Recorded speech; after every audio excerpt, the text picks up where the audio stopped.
300 gram lomi sebentar, angkat lalu tiriskan. Tambahkan 1 sendok makan minyak goreng, aduk rata. Tumis bumbu halus berupa 8 butir bawang merah, 3 siung bawang putih, 4 buah cabai merah, 2 cm kunyit bakar, setengah sendok makan kari bubuk, seperempat sendok teh kapulaga bubuk, dan seperempat sendok teh jinten sampai harum. Sisihkan ke pinggir wajan, masukkan 2 butir telur kocok lepas. Aduk sampai berbutir, tambahkan 5 buah bakso iris lalu aduk rata. Tuang 750 ml air, biarkan mendidih. Masukkan 2 buah wortel potong serong, 6 lembar kol iris halus, 5 batang caising potong, dan mie.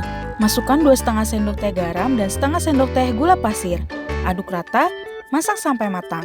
Menjelang diangkat, tambahkan 2 batang daun bawang potong 2 cm lalu aduk rata.